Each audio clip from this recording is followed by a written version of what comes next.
우리 오늘 제목을 한번 같이 읽어볼까요? 두 번 읽겠습니다. 우리의 일상이 복받을 기회입니다. 다시 한번 우리의 일상이 복받을 기회입니다.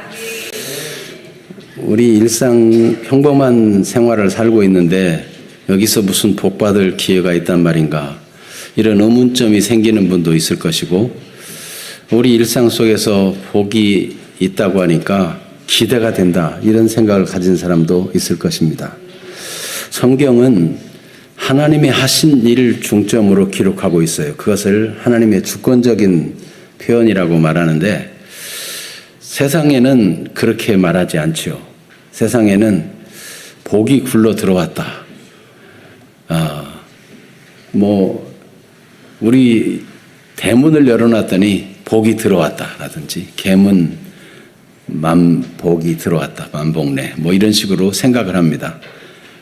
근데 성경은 하나님이 복을 주셨다, 이렇게 기록하고 있어요. 오늘 1절을 한번 읽어볼까요? 아브라함이 나이가 많아 늙었고 여호와께서 그에게 범사에 복을 주셨더라. 하나님이 복을 주셨다라는 거예요. 그러니까 범사에 복을 주셨다, 그 말은 그가 하는 모든 일에 다 복을 주셨다. 이 수동적으로 표현하자면 아브라함은 무슨 일을 해도 복을 받았다. 하나님이 복을 주시고 아브라함은 복을 받고, 중간에 새는 게 없어요. 얼마나 멋진 일입니까? 그런데 아브라함이 그렇게 복을 받는 삶을 산 내용이 도대체 무엇일까요? 나이가 많아 늙으면은 저절로 복을 하나님이 주시고 또 복을 받게 되고 중간에 새는 일이 없다는 뜻일까요? 나이가 많았기 때문에 여호와께서 그의 범사에 복을 주셨다, 그렇게 읽어도 될까요? 그것만은 아닌 것 같죠. 그러면 그가 과거에 무슨 선한 일을 많이 했기 때문에 그 한 번 해놓은 것 때문에 두고두고 계속 복을 받게 되었더라, 이렇게 이해할 수 있을까요? 주식 투자하는 사람이 좋은 때를 만나서 잔뜩 좋은 투자를 했더니 엄청난 부자가 돼가지고 그 뒤로부터는 편안히 먹고 살았더라, 이런 것처럼 혹시 그런 일이 있을 수 있을까요? 네. 아니면 너무나 시련을 많이 겪고 어려운 일을 겪었는데 그 수고가 너무 애썼기 때문에, 크게 고생했기 때문에 이제부터는 좀 편안하게 해주마, 하나님이 그래서 그런 시련을 이제 안 겪게 하고 좋은 일만 생기게 하셨다, 그런 걸까요? 그러면 어려운 일 당하면 그 다음부터는 다 복이 굴러 들어오는 걸까요? 아브라함은 도대체 늙어서도 복을 받는 이유가 무엇일까? 젊어서도 복을 받기가, 젊어서도 모든 일이 잘 되기가 쉽지 않은데 늙어도 계속 복되고 잘 되고 그런 삶을 산다면 얼마나 멋진 일입니까? 도대체 그 이유가 무엇인지 오늘 아브라함의 일상의 단편을 보여줍니다. 아브라함이 이렇게 살았구나 하는 걸 보여주는데, 그 아브라함이 산 일상을 한번 들여다보면 그래서 하나님이 복을 주셨고 아브라함은 그래서 그의 범사에 복을 받았구나, 이렇게 발견할 수 있을 것입니다. 자, 먼저는 그래서 나이가 많아 늙어도 복을 받을 수 있는가? 그렇다는 거죠. 또 모든 상황, 모든 형편 속에서도 복을 받을 수 있는가? 그렇다는 것입니다. 그러면 그 이유가 무엇인가? 이런 순서로 오늘 말씀의 인도를 함께 받기를 원합니다. 먼저 나이가 많아 늙어도 복을 받는 사람 아브라함입니다. 그의 생애를 한번 살펴보면 아브라함은 일찍이 젊어서부터 하나님을 믿은 사람일까요? 그렇지 않습니다. 창세기 12장 4절에 보면 75세에 하나님의 부르심을 받았고 하나님을 믿음으로 가나안 땅으로, 하나님이 약속한 그 가나안 땅으로 가려고 해서 마침내 갔어요. 끝까지 순종하고 하나님을 믿었다는 뜻이죠. 75세도 늦지 않습니다. 여러분, 나는 나이가 많아가지고 일평생 내 멋대로 살다가 늙어서 이제 교회 간다는 건 안 어울린 일이야, 그런 생각을 한다면 성경은 그렇지 않다고 말합니다. 너무 늦은 때는 없습니다. 매 순간이 기회이고 일상이 복받을 기회인 것입니다. 아브라함은 하나님이 항상 믿어졌을까요? 아브라함도 믿어지지 않을 때가 있었어요. 하나님이 아무리 말씀해 주셔도 실상 믿어지지 않는 거죠. 하나님이 아브라함에게 너에게 아들을 주마 그랬는데 그 말씀 믿고 가나안 땅에 75세에 왔는데 1년, 2년, 3년, 4년, 5년 세월이 계속 지나는데 아이를 갖지 못해요. 그러자 아브라함은 하나님 뭘 주시렵니까? 저는 집에서 길린 착한 종이 있습니다.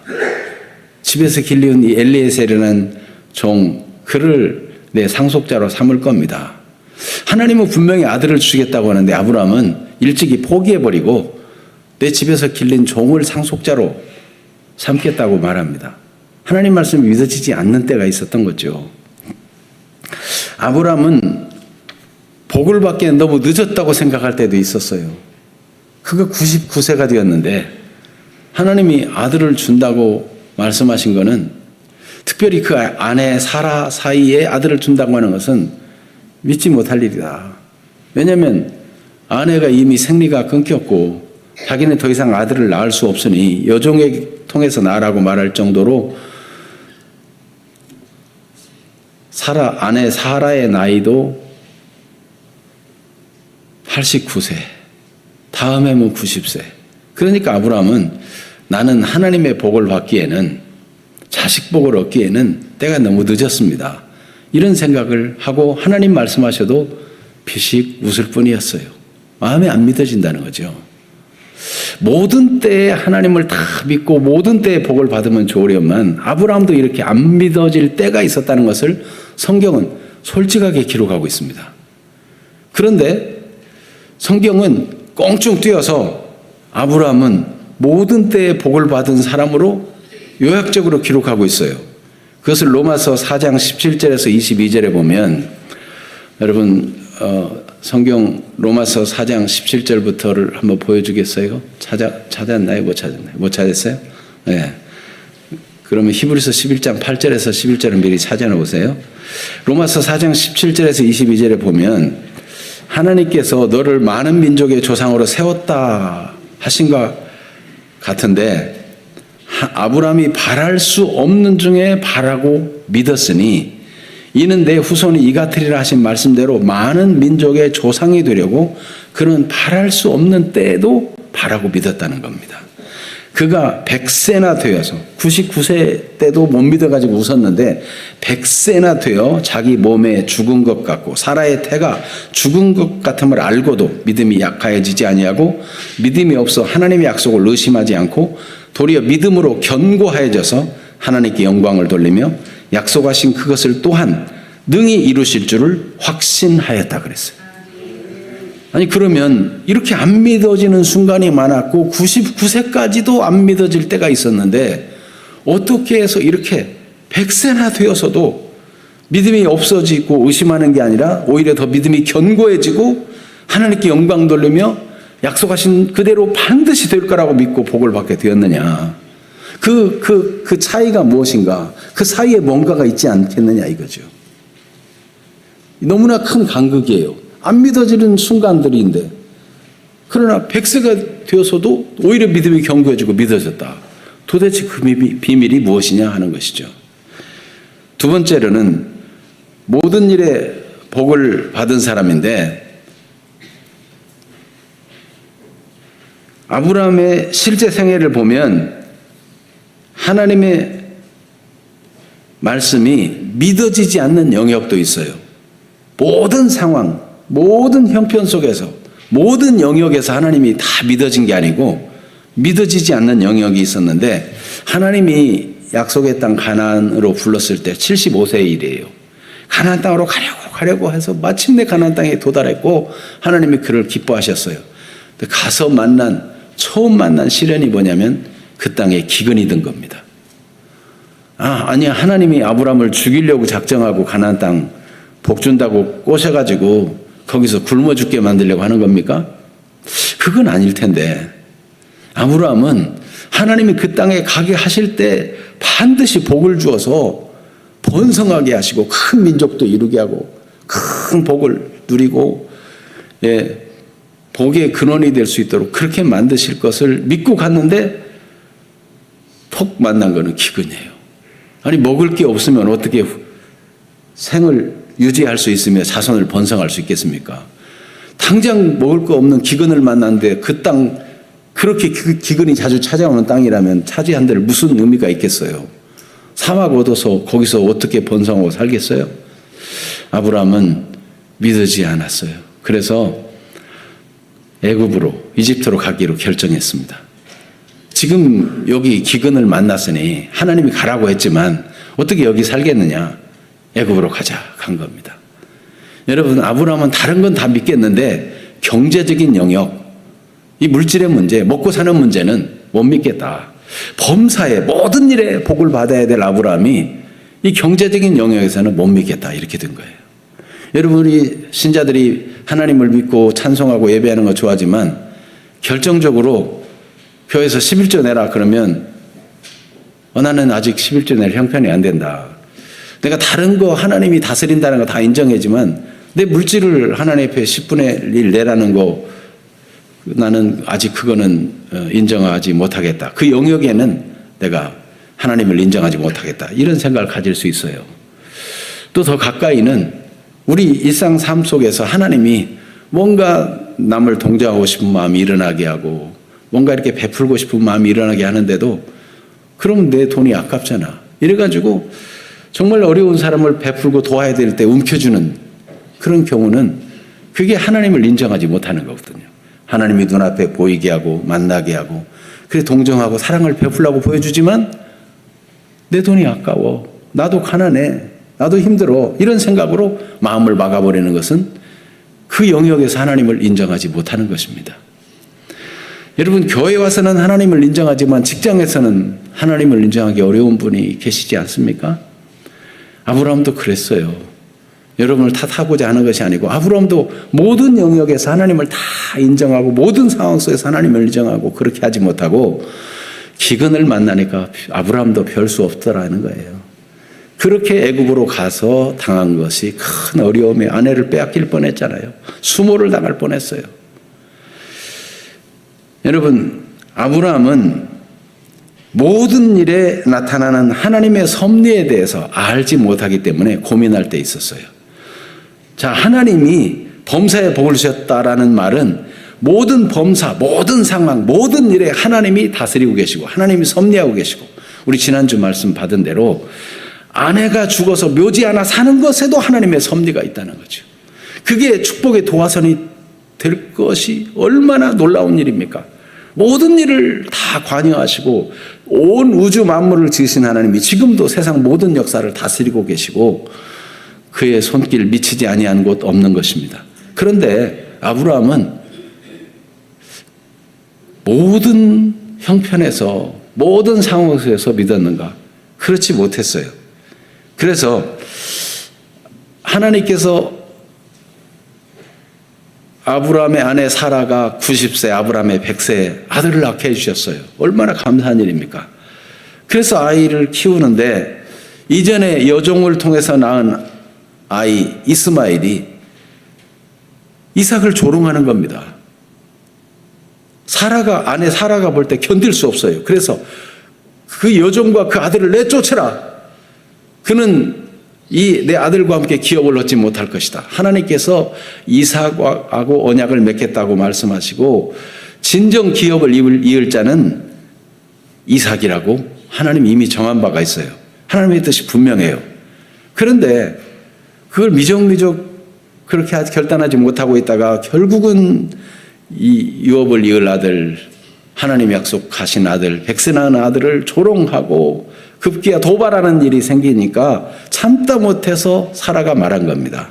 사실은 이 일은 아브라함이 미리 정리해야 될 문제였어요. 그래 아브라함은 사라가 그렇게 말하는데도 고민이 됐어요. 그래서 여기 한번 읽어볼까요? 창세기 21장 11절 12절인데 그 고민을 한번 읽어보겠습니다. 아브라함이 그의 아들로 말미암아 그 일이 매우 근심이 되었더니 하나님이 아브라함에게 이르시되 내 아이나 내 여종으로 말미암아 근심하지 말고 사라가 내게 이른 말을 다 들으라. 이삭에게서 나는 자라야 내 씨라 부를 것임이니라. 하나님이 아주 확실하게 말해줬어요. 사라가 말하는데도 결단 못 내리고 고민만 빠져 있으니까. 그래도 여종에게서 난 아들도 내 아들이 아니냐. 이 육신적인 생각에 붙잡혀 있어가지고 하나님은 보내도 다 또 살 길을 주시잖아요. 그 이후에 아브라함이 보내니까 하나님이 또 종 이스마엘의 앞날에 대해서도 복을 주시고 인도하시잖아요.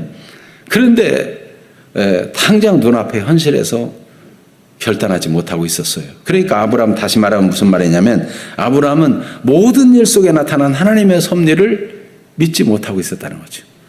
심지어 사라의 입을 통해서라도 하나님이 지금 말씀하시는 음성을 순종하지 못하고 있었는데 하나님이 직접적으로 다시 말씀해야만 할 정도로 아브라함은 하나님의 섭리에 대해서 알지 못하고 고민하고 이 모든 상황 속에서 하나님이 다스린다는 것을 받아들이지 못하는 때도 있었다는 겁니다. 그런데 히브리서 11장 8절에서 10절에 보면 엄청난 간극이 엄청난 차이가 나타나는데 아브라함은 모든 일에 모든 상황 속에서 하나님을 완전히 믿은 사람처럼 그의 삶의 결론을 기록하고 있어요. 히브리서 11장 8절에서 12절 말씀을 한번 읽어보겠습니다. 같이 저 자막을 보시고 읽어봅시다.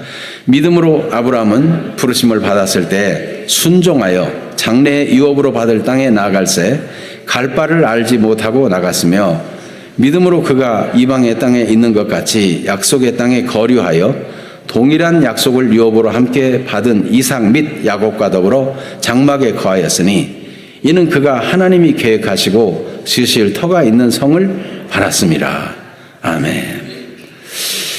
아브라함은 이렇게 모든 상황 속에서 하나님을 믿지 않고 믿지 아니하는 영역이 있었는데 그의 삶을 결론적으로 기록할 때는 그가 장래 유업으로 나갈 땅에 나아가서 거기 이방 땅에 있는 것처럼 나그네를 거류하는데 약속의 땅에 거류할 때 동일한 약속을 유업으로 받은 그 아들 이삭과 손자 야곱과 더불어 장막에 거했다. 실제로 아브라함은 땅이 아내를 장래 지낸 묘지밖에 없어요. 그런데도 이 땅 전체가 다 하나님 약속한 대로 우리 후손들의 땅이 될 것이다. 이거 믿고 그렇게 이삭과 야곱으로 더불어 함께 장막에 거했다는 거예요. 이거는 오늘 말씀의 근거를 보자면 종에게 말할 때 종이 궁금해요. 내 고향 내 족속에게 가서 며느리감을 구해오라 이렇게 말하니까 아니 그러면 처자가 내가 와갖고 얘기했는데 나만 보고 따라오겠습니까? 만약 그 처자가 따라가고자 하지 않는다면 주인님이 아들을 데리고 가서 처자를 보게 하고 보여주고 데려오는 건 어떻습니까? 얘기를 하는데 안 된다. 그건 안 된다. 데리고 가지 마라. 이 얘기합니다. 그러니까 아브라함은요, 하나님께서 정하신 사람은 반드시 하나님이 역사하시고 은혜를 베푸셔서 믿고 따라오게 만들 것이고, 그리고 따라온들 묘지밖에 자기 땅이 없는데 어떻게 살 것이냐? 하나님이 그 땅을 앞으로 다 주실 걸 믿고 거기서 같이 생활할 것을 믿고 그 처자를 데려오라고 얘기하고 있는 것입니다. 그러니까 이게 믿지 못하는 상황들이 있다는 것을 성경은 솔직하게 기록해 주면서 껑충 점프해가지고 모든 상황 속에서 믿고 전적으로 믿고 하나님이 다 이루실 걸 믿는 그런 모습을 보여주는 데는 너무나 큰 간격이 있어요. 그 간격을 뭐로 메꿀 것이냐? 아브라함 살아간 삶의 일면, 오늘 그 일면을 보면 아브라함의 일상이 보이는데 아브라함은 이렇게 살았다는 것입니다. 처음에는 믿어지지 않을 때도 있었고 어떤 과정 속에서 보면 모든 상황을 다 하나님을 인정하지 못할 때도 있었지만 결국은 범사에 모든 때 모든 상황에서 복을 받는 사람이 된 이유가 무엇이냐 하는 겁니다. 그것을 오늘 말씀이 보여준다는 것입니다. 오늘 말씀에서 바로 아브라함의 일상생활이 정말 복받을 수밖에 없구나 하는 것을 발견하는 시간이 되기를 축복합니다. 오늘 말씀의 내용은 아브라함이 그의 며느리감을 구하려고 자기 고향 친척집에 보내어 며느리감을 구해오라는 얘기고, 그걸 순종해서 종이 갔다는 것입니다. 그리고 맹세도 했다는 것입니다. 맹세 양식이 특이해서 손을 이 허리춤에 집어넣어가지고 생식기 밑에 손을 대고 맹세하는데, 이거는 지금도 이 베두인 족속들은 그런 맹세를 한다고 하는 거예요. 그건 풍습이니까 아마도 이게 이 생명의 근원에다 대고 맹세하는 거는 정말 꼭 지켜야 될 맹세다, 이런 뜻인지도 모르겠어요. 더 많이 상상하지 마시고요. 그렇게 맹세를 하게 했는데, 아브라함의 일상으로 한번 들어가 봅시다. 그는 결국 온전하게 하나님께 순종하며 하나님 앞에 온전히 모든 때 모든 상황을 하나님 앞에 살고자 하는 삶으로 진전했다는 것입니다. 자, 그래서 그는 범사에 하나님을 의식하며 사는 삶을 살게 되었다는 거예요. 좌충우돌 실수할 때도 있고 그렇지 못할 때도 있었지만, 그는 결국은 오늘 일상을 들여다보니까 아브라함은 항상 이렇게 하나님을 의식하며 사니까 늙어도 복을 받고 하는 모든 일이 잘 되는 사람이 되었구나 하는 것입니다. 그 말씀이 3절에 있습니다. 자, 늙은 종에게 맹세시키면서 하는 얘기에 들어있어요. 같이 읽어볼까요? 내가 너에게 하늘의 하나님 땅의 하나님이신 여호와를 가리켜 맹세하게 하노니. 그렇습니다. 하나님은 하늘의 하나님, 땅의 하나님, 온 우주에 충만하신 하나님. 하나님은 모든 것을 다스리고 계시고 모든 걸 관여하고 계시고 모든 소유를 쥐고 계신 하나님이고, 하나님의 통치가 미치지 아니하는 곳이 없다. 하나님의 손길 미치지 아니한 곳 없네. 아브라함은 이런 고백을 가지고 사는 거예요. 이전에 이것을 못 깨달았을 때는 하나님의 말씀 믿어지지 않을 때도 있고, 어떤 영역은 하나님 잠깐 계세요, 이건 내 마음대로 해볼게요, 이런 영역이 있었지만 이제는 하나님을 의식하는 삶으로 살아가는 것입니다. 그래서 온 우주를 다스리는 하나님을 가리켜 맹세하고 하나님을 의식하고 있는 거예요.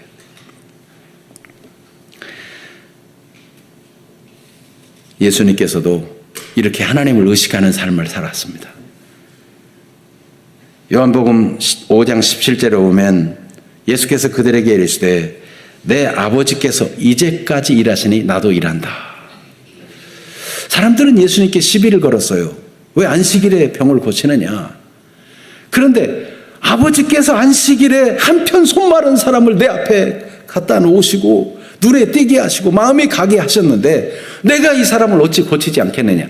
안식일에 이 한편 손 마른 사람을 고치면 당장 비난이 들어옵니다. 안식일을 범했다, 율법을 어기는 자다, 예수를 죽일 근거로 삼습니다. 38년 된 병자 안식일에 고칩니다.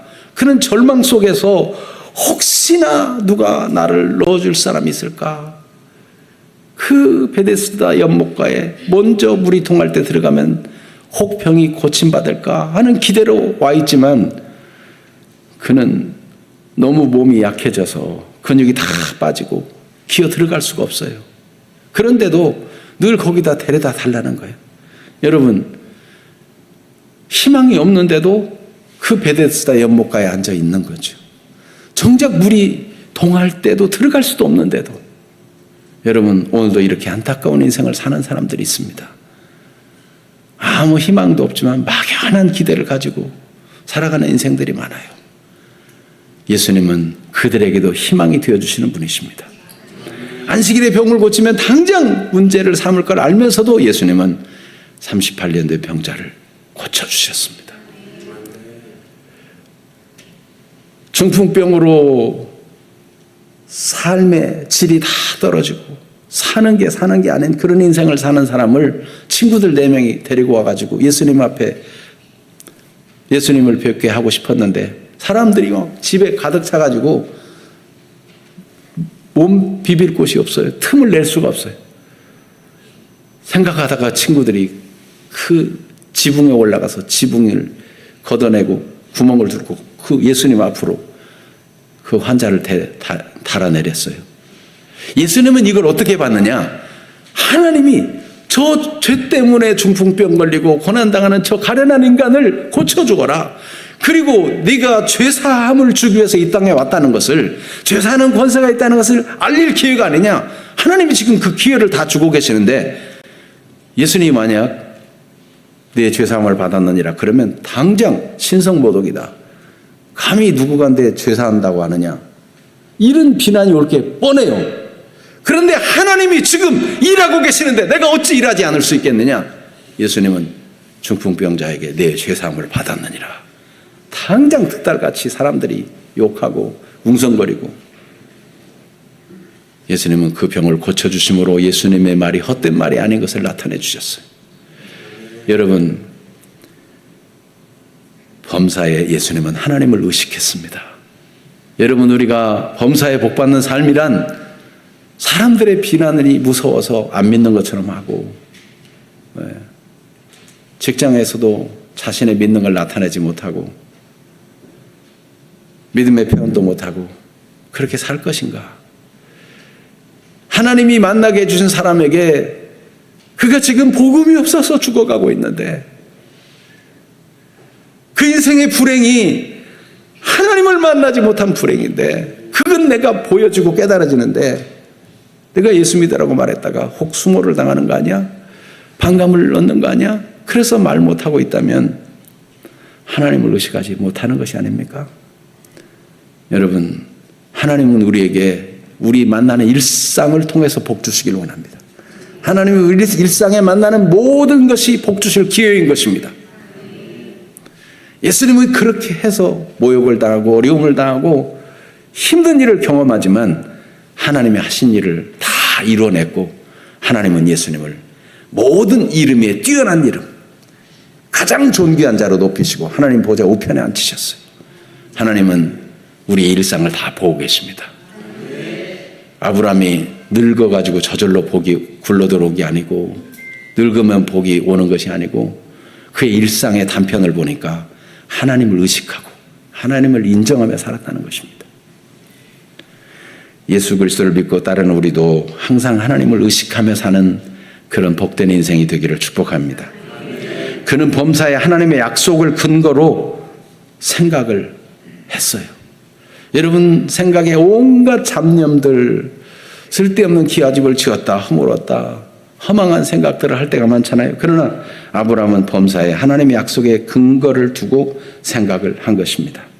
그래서 7절 말씀에 보면 아브라함이 종의 질문에 그 여자가 나를 따라서 이 땅으로 오려고 하지 않으면 내 주인의 아들을 그 땅으로 데리고 갈까요? 할 때 아브라함은 내 아들을 그리로 데려가지 말라고 말씀한 다음에 한 얘기가, 그가 하나님의 약속을 근거로 해서 그가 생각하고 말하는 것을 볼 수 있습니다. 7절을 같이 읽어봅니다. 하늘의 하나님 여호와께서 나를 내 아버지의 집과 내 고향 땅에서 떠나게 하시고 내게 말씀하시며 내게 맹세하여 이르기를 이 땅을 내 씨에게 주리라 하셨으니 그가 그 사자를 너보다 앞서 보내실지라. 내가 거기서 내 아들을 위하여 아내를 택할지니라. 아멘. 아브라함은 하나님이 씨를 번성하게 하셨는데 이삭의 신부감을 안 주신다? 그럴 수가 없어요. 하나님이 반드시 주실 거라고 믿는 겁니다. 그러니까 하나님이 사자를, 천사를 너보다 앞서 보내가지고 다 준비시킬 것이다. 이 앞서 보낸다는 말은 이 원어에 보면 이 얼굴 앞에 있는 걸 말해요. 얼굴. 하나님이 얼마나 분명하게 하시냐. 내 얼굴 앞에 사자가 나타나서 일하는 걸 볼 정도로 그렇게 확실하게 해주겠다는 거예요. 하나님의 천사를 통해서 일하는 것을. 여러분, 하나님은 분명하게 이거 하나님이 하신 일이야. 이게 될 수 없는 일인데 어떻게 이렇게 되지? 하나님이 주의 천사를 앞서 보내가지고 일하고 계시는구나. 정말 놀랍다. 이런 일을 우리 일상생에서 경험하기를 원하십니다. 그러려면 우리가 하나님의 약속을 근거로 해서 우리 생각을 전개하고 삶을 결정하고 행동해야 된다는 거예요. 세상의 정보나 사람들의 말에 의해서 유행이나 상황에 따라 움직이는 것이 아니라 하나님의 약속을 근거해서 하나님의 사람으로서 생각하고 행동하기 시작하면 하나님의 복이 하나님께로부터 주어진다는 것입니다. 그래서 바울 사도도 성령의 감동으로 말하기를 빌립보 2장 13절에 너희 안에서 행하시는 이는 하나님이시니 자기의 기쁘신 뜻을 위하여 하나님의 기쁘신 뜻을 위하여 너희로 소원을 두고 행하게 하신다. 하나님의 말씀이 가슴에 있는 사람, 하나님의 약속을 근거해서 살아가고자 하는 사람은 그 말씀 때문에 막 소원이 일어나요. 여러분이 말씀 듣는데 어떤 말씀에는 강하게 부딪혀가지고 나도 그렇게 살아야지, 이게 옳아 하는 게 자꾸 생각이 나고 레마가 되어서 나의 말씀으로 붙잡히는 말씀들이 있어요. 그런 걸 외면하지 마세요. 말씀을 근거로 생각하고 행동하세요. 나는 지금 아직 그럴 형편이 안 돼, 이렇게 무시하지 마시고 하나님이 주신 기회다, 이때부터 결단해야 되겠다. 여러분, 정말 하나님이 감동해주고 역사해줘도 자기가 결정하고 순종하지 않으면 그거는 서서히 희미해집니다. 성경은 성령을 소멸하지 말라 그랬어요. 자꾸만 성령을 소멸하고 하나님의 감동을 무시하고 자꾸 자기 형편을 더 크게 보고 자꾸만 그렇게 육신적으로 생각하고 정욕대로 살아가면 하나님이 감동하지 않습니다. 하나님의 말씀을 봐도, 은혜를 들어도 눈물도 없어지고 마음은 냉랭해지고 찬송을 해도 냉랭해지고 딱딱한 심령으로 바뀝니다. 마치 산소가 공급되지 않아서 점점 화석화되는 산호초와 같습니다. 얼마 전에 제가 TV에서 봤는데 지금 자꾸 이게 기후변화와 이런 상황을 통해서 세계 곳곳에 산호초들이 죽어가고 있다는 거예요. 이 산호초 속에 거기 또 생명체가 살고 있고 그 산호초 주변에 물고기들이 모이고, 그런데 자꾸만 이 바다 생물의 개체가 줄어들고 있고 없어지는 개체들이 생기고 산호초가 화석화돼 가지고 다 이렇게 허옇게 드러나는 일들이 많은 것을 보여줄 때 참 안타까웠어요. 여러분, 우리가 하나님의 말씀을 생각하고 말씀이 주시는 감동을 따라 실천하지 않냐고 그거를 자꾸 죽여버리면 영적 산소가 공급되지 않은 것 같아서 영적 생명이 점점 황폐화되고 점점 초라하게 되고 그러다가 생명을 잃어버릴 수도 있습니다.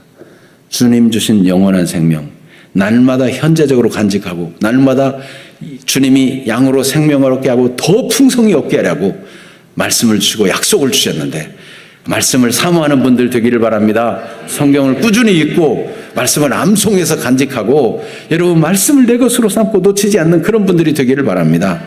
아브라함은 하나님이 한 번 주신 약속을 늘 되새겨 생각하면서 하나님이 이렇게 말씀하셨는데 내 아들의 며느리감을 주지 않을 리가 없다. 하나님이 분명히 정하시고 그를 오게 하실 것이다. 이렇게 믿었던 것입니다. 아브라함이 온전함을 추구하는 것은 그가 범사에 거룩을 추구한 것입니다. 아닌 건 아니고 옳은 건 옳고 분명한 태도를 보인 것입니다. 여러분, 거룩한 것이 무엇이고 속된 것이 무엇인가를 분명히 결정하고 그렇게 살아가는 인생이 되어야 해요. 그래서 가나안 여인 중에서는 딸을 취하지 말라. 가나안 여인들의 딸은 그 삶의 기초가 우상숭배에 있으니 이 우상숭배, 하나님을 모르고 살아오는 삶의 기초 속에서 모든 죄악이 일어나고 모든 불행이 찾아오는 겁니다. 배후에, 모든 종교의 배후에 사탄이 역사하고 있어요. 기독교는 종교라기보다는 하나님 믿는 생명입니다. 세상의 사람들이 만들어낸 모든 종교들, 자기 욕망을 따라 이단들이 막 성행하면서 만들어낸 것, 자기 이익을 위해서 만들고 혹은 자기 유익을 위해서 만들고 결국은 자기가 잘되기 위해서 목적이 다 자기를 위한 종교의 목적들이 자기가 위안 삼고 자기가 어떻게 잘되기를 바라고 자기가 뭐 이렇게 선행을 쌓으면 자기가 복을 받고 다 이런 식이죠. 배후에 사탄이 역사하고 있어요. 그러니까 잘 된다면 수단 방법을 가리지 아니하고 무슨 벌레라도 모양을 만들어서 섬기고 산에 가면 바위라도 거기다 섬기고 뭐 독수리 막 강한 짐승 그걸 또 신으로 섬기고 덩치가 크니까 코끼리를 신으로 섬기고 이런 일이 왜 나옵니까? 그 사람들이 마음속으로 만들어낸 신들이에요. 여러분이 성공하면 되겠다고 생각해서 그것을 신뢰하고 있다면 그것이 여러분의 신인 것입니다. 그런데 이 가나안 여인들을 보니까 동성애자들, 이게 성적으로 문란한 사람들, 이 타락한 사람들이 가득해요. 그 뿌리가 계속 그 음란하고 우상 숭배하는 뿌리가 이 타락한 문화가 계속되니까 아브라함에게 약속하신 대로 4대 만에 너희 자손이 이 이방 땅에 계기 되어 4대 만에 나오리라 그랬는데 4대 만에 나와서 하나님이 약속하신 이 가나안 땅을 정복하게 하실 때 하나님은 이 가나안 사람들하고는 절대로 약속도 하지 말아라. 언약도 맺지 말고 그들의 딸들을 취해서 며느리를 삼지도 말고 너희 아들들을 그들의 사위로 주지도 말고 그들은 완전히 멸망시켜야 될 족속이라고 말합니다. 하나님께서 그 땅을 그 가나안 땅에 이스라엘 백성을 들어가게 하는 그 시점이 어느 시점이냐? 이 백성의 죄가 너무 가득 찼기 때문에 너무 역겨워서 더 이상 볼 수 없다. 그들을 멸하고 그들을 쫓아내버리라고 말씀합니다. 그 뿌리가 어디 있어요? 아브라함이 가나안 땅에 살고 보니까 그때부터 벌써 우상 숭배로 음란으로 이 타락한 문화로 가득 차 있는 거예요. 그것을 신명기에 기록해 놨는데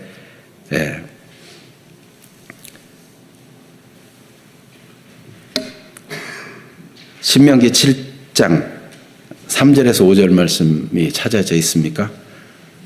신명기 7장 3절에서 5절 말씀인데 안 찾아졌나 봐요. 방송실에는 성경 구절이 있는 거는 막 몽땅 다 찾아보세요. 내가 읽겠습니다. 신명기 7장 3절에서 5절. 또 그들과 혼인하지도 말지니 내 딸을 그들의 아들에게 주지 말 것이요 그들의 딸도 내 며느리로 삼지 말 것은 그가 내 아들을 유혹하여 그가 여호와를 떠나고 다른 신들을 섬기게 하므로 여호와께서 너희에게 진노하사 갑자기 너희를 멸하실 것임이라. 오직 너희가 그들에게 행할 것은 이러하니 그들의 제단을 헐며 주상을 깨뜨리며 아세라 목상을 찍으며 조각한 우상들을 불사를 것이니라. 여러분, 모든 우상 숭배로부터 시작해서 모든 세상의 헛된 종교로부터 인간의 멸망할 잘못된 욕망과 타락이 나오는 것입니다. 사람들의 만들어낸 모든 종교는 사람의 지식의 한계에 잡혀 있고 사람의 욕망의 한계에 붙들려 있는 것입니다. 그 이상을 넘어갈 수가 없어요. 천지를 만드시고 지금도 세상을 다스리는 하나님을 섬겨야 돼요. 그래서 가나안 족속의 딸을 취하지 말라고 말씀했던 것입니다. 그리고 그러면 내 아들을 내 족속 나온 땅으로 데려가지 말라는 뜻은 무엇입니까? 거기는 가나안 땅보다는 덜하지만 전적으로 하나님을 신뢰하는 신앙까지는 안 돼요. 하나님을 인정하는 문화는 좀 있는 것이 보여져요. 나중에 라반이 고백하는 걸 봐도 여호와 신앙을 믿는 뭔가 있구나, 인정하는 게 있구나 하는 것이 약간 드러나지만 그래도 라반은 역시 자기 우상을 또 가지고 있었어요. 하나님이 그러기 때문에 아브람을 그 본토 친척 아비집에서 불러낸 거거든요. 그래서 믿기 전에 옛 삶으로 돌아가지 말라는 것입니다. 구습을 벗어버려야 되는 거죠. 그래서 하나님의 말씀 히브리서 10장 38절에서 39절에 보면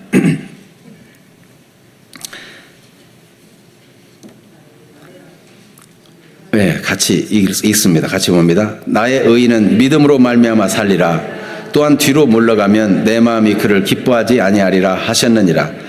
우리는 뒤로 물러가 멸망할 자가 아니요 오직 영혼을 구원함에 이르는 믿음을 가진 자니라. 믿음으로 살고 뒤로 물러갈 자가 아니에요. 뒤로 물러갈 사람은 멸망으로 물러가는 거예요. 뒤로 물러가고 여러분, 은혜 안에 진전하고 진전해야지. 옛날에 나도 한때 잘 믿었는데, 옛날에 나도 기도 많이 했는데 점점 뒤로 물러가고 기도 생활도 안 하고 감동도 없고 물러가면 안 돼요. 오직 의인은 믿음으로 말미암아 살리라. 믿음을 따라서 하나님을 신뢰하면서 더 믿음이 강화되기를 바랍니다. 옛 삶을 청산해야 돼요. 정체성을 믿음으로 말미암아 사는 사람이고 절대 물러가 멸망할 자가 아니다. 이 정체성을 분명히 가져야 돼요. 오늘 히브리서 베드로전서 2장 9절 말씀, 오늘 신약 말씀 묵상에 베드로전서 2장이죠. 2장에 보면 너희는 택하신 족속이요 거룩한 나라요 왕 같은 제사장들이다. 하나님이 왕 같은 제사장으로 삼아서 세상에 하나님을 알게 해주고 죄는 다스리고 당당하게 왕처럼 죄와 정욕은 다스리고 물리치고 그렇게 해서 하나님의 선한 그 역사를 온 세상에 막 선포하며 자랑하며 사는 존재로 우리를 정체성을 만들어줬다는 것을 붙들어야 돼요. 또한 우리의 삶은 구습을 벗는 실제적인 삶이 되어야 되는데 로마서 6장 11절에서 13절 말씀을 또 한번 같이 읽어보겠습니다. 이와 같이 너희도 너희 자신을 죄에 대하여는 죽은 자요 그리스도 예수 안에서 하나님께 대하여는 살아있는 자로 여길지어다. 그러므로 너희는 죄가 너희 죽을 몸을 지배하지 못하게 하여 몸의 사욕을 순종하지 말고 또한 너희 지체를 불의의 무기로 죄에게 내주지 말고 오직 너희 자신을 죽은 자 가운데서 다시 살아난 자같이 하나님께 드리며 너희 지체를 의의 무기로 하나님께 드리라. 그렇습니다. 더 이상 죽을 몸을 지배하지 못하도록 죄가 너희 몸을 지배하지 못하도록 죄와 단절하는 거예요. 아브라함은 하나님이 불러내서 본토 친척 아비집을 따라서 하나님의 약속을 따라 살기로 했어요. 그런데 그 아들이 그 옛생활로 그 본토 친척으로 돌아간다면 어떻게 되겠어요? 잘못된 문화에 오염되고 그걸 배울까 염려해서 아브라함은 거룩한 삶을 추구하는 자에게의 삶을 자식에게도 물려주기를 원하는 것입니다. 여러분, 우리가 우리 자녀들에게도 무엇을 해야 되고 무엇을 하지 말아야 될 것을 분명히 얘기해 줘야 돼요. 내가 하나님을 믿는데 이건 옳고 저건 그르다. 네. 결혼에 있어서도 어떻게 선택해야 될 것인가 아브라함이 분명히 말했다는 것은 모든 범사가 다 그랬다는 거예요. 오늘 아침에 한 청년이 참 안타까운 얘기를 해요. 그래도 부인 몰래 일부 예배에 나와서 예배를 드리는데 달력을 갖다가 집에 걸으시오. 그랬더니 아내가 교회 오는 거 모릅니다. 아내가 교회 오는 거 싫어하는데 그래서 11시에 가면 편하기 때문에 일부 예배에 나오는 겁니다. 근데 어떻게 결혼했느냐? 그때는 사귈 때 전화해 보니까 찬송 소리가 나서 어디냐 그랬더니 교회라고 그러더래요. 그러면 과거에는 교회를 다녔는데 왜 그러냐? 그때는 자기 생각에 자기하고 결혼하고 싶어서 일시적으로 교회를 나갔던 것 같다고 그래요. 자기는 자기가 전도할 수 있을 거라고 믿었다는 거죠. 이혼하자고 하는 상태로 살고 있는 안타까움을 얘기할 때 참 마음이 쓰렸어요. 여러분, 아브라함은 자기 종에게도 이건 이렇고 되고 저건 안 되고 분명하게 얘기했어요. 그렇게 되도록 했어요. 범사의 거룩을 추구하는 삶이 대를 이어갈 수 있게 되기를 축복합니다. 무엇보다도 그는 약속 중심으로 분명한 기준이 있는 주도적인 삶을 살았다는 것입니다. 이건 되고 안 된다는 분명한 선언을 했어요. 여러분은 매번 주일 성수를 하고 싶습니까? 그렇다면 나는 주일은 교회 가서 예배를 드려야 되는 사람이다 하는 것을 사람들에게 알려야 돼요. 분명한 태도를 보여야 돼요. 이걸 주도적으로 해야 돼요. 주도적으로. 나는 기독교인이다. 나는 주일날은 예배하는 사람이다. 그리고 예배 시간은 몇 시부터 몇 시인데 이때는 전화도 하지 말아라. 주도적으로. 오늘 마침 전화가 오는 경우가 있었는데 여러분이 교회 다니고 정말 분명히 예배에 가 있을 거라고 아는 사람은 전화하지 않게 돼요. 그러니까 저는 주로 전화 오는 일이 없잖아요. 교회 가서 예배 드릴 시간이지. 제 아내는 10시에 기도하는 시간을 정했는데 나 이제 기도하러 갑니다. 언제나 10시는 기도하는 시간을 정했기 때문에 제 아내는 쌍둥이이기 때문에 얼마나 서로 이 얘기가 많은지 몰라요. 얘기를 해도 많아가지고 12시에도 막 전화를 해요. 근데 10시에는 전화를 안 해요. 왜냐하면 주도적으로 10시에 나는 기도하는 시간이다.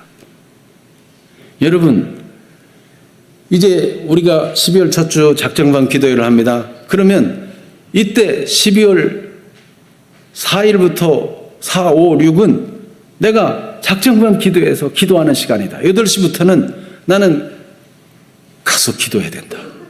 주도적으로 여러분이 딱 이 얘기를 해놓고 선포하고, 자녀가 애를 봐달라고 해도 내가 영원히 너희와 함께 있을 수는 없다. 이런 때 스스로 처리하는 법을 배우라. 그리고 주도적으로 딱 자기 영적 영역을 확보해 놓은 일이 필요해요. 여러분, 지금 이 종에게 며느리감을 구하라고 했기 때문에 심부름을 받은 종의 입장에서 보면 이 일을 성취하는 것이 중요하죠. 주인이 시켰는데 성사 못하면은 그게 힘든 거예요. 그러니까 만약 그 처자가 오지 않는다고 하면 제가 아들을 데려가면 어떻습니까? 이런 얘기하는 거는 이 종이 반드시 주인의 말을 그대로 실행하고 싶은 거예요. 그런데도 불구하고 가나안 땅 여자 중에서는 절대로 데려와서는 안 된다. 그리고 내 아들은 그리 데려가면 안 된다. 이런 걸 주도적으로 확보해놓고 얘기하고 있는 겁니다. 여러분이 성경 읽을 시간, 기도할 시간, 여러분이 어디 집회에 참석할 시간, 이런 걸 주도적으로 딱 선언해놓고 가족도 협력하고 따를 수 있도록 그렇게 하는 일이 필요합니다. 그렇게 할 때 여러분은 주도적인 인생을 살 수 있고 하나님이 복 주시는 인생을 살 수 있는 것입니다. 정말 중요한 기회였는데, 일상에 하나님이 얼마나 축복의 기회를 만들어놨는데 놓치는 때는 어떤 때입니까? 주도적이지 못해서 그래요.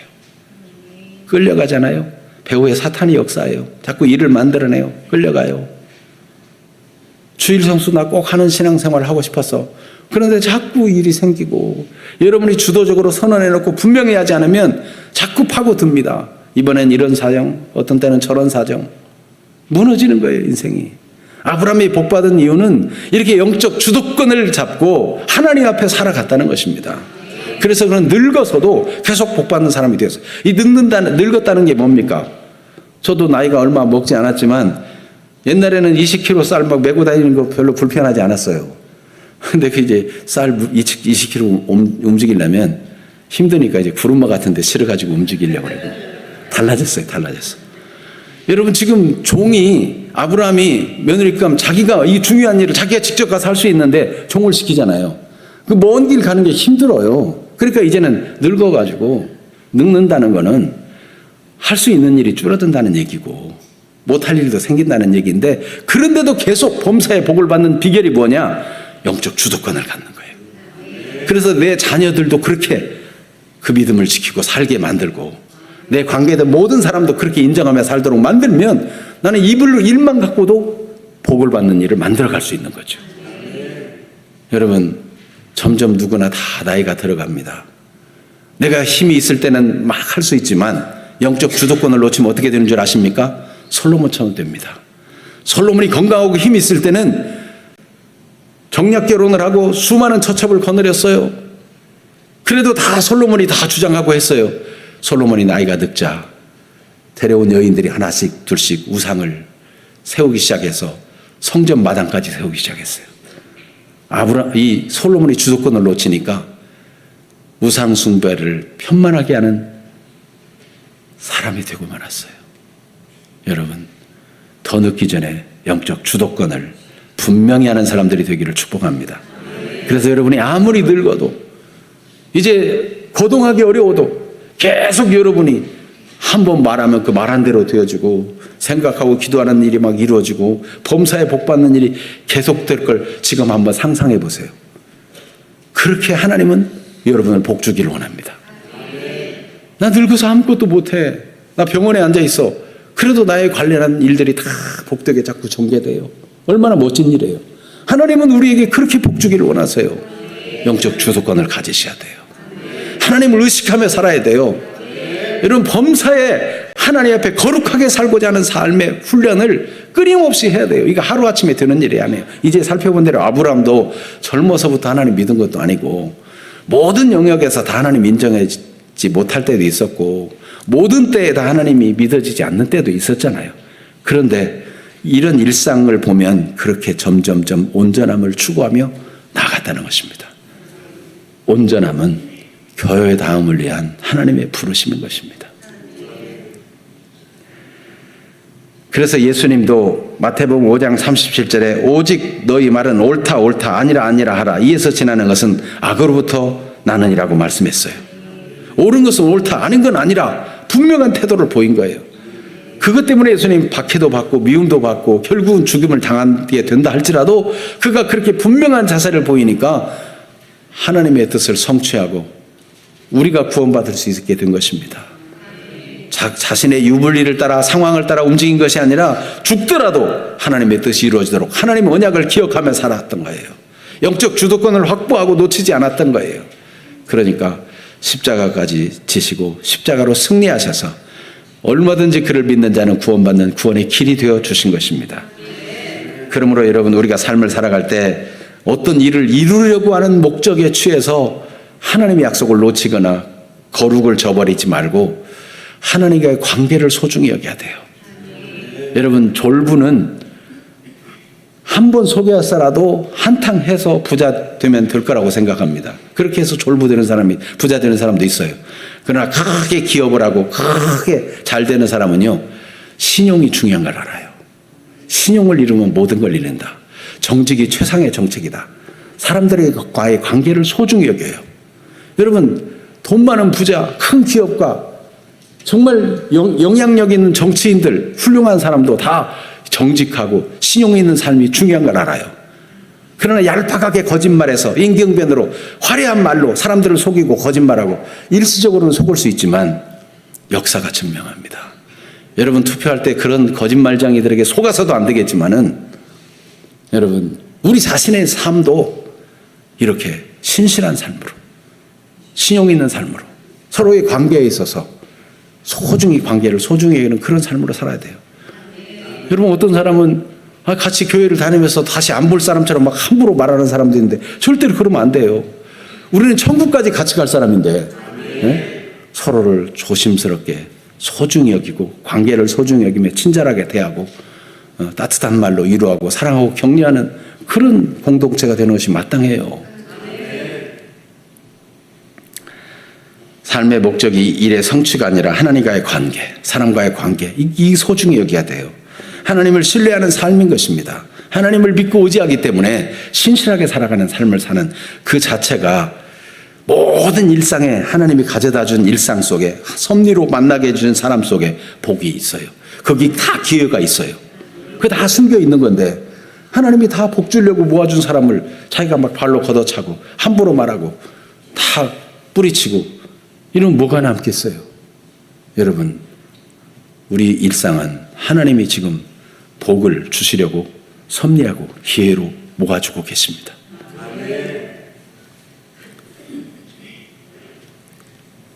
오늘도 하나님은 복 주시는 분인데 오늘 잠시 합심해 기도할 텐데 하나님이 나를 복 줄 것을 내가 나이가 늙어도 계속 복되고 잘 될 것을 생각해 보세요.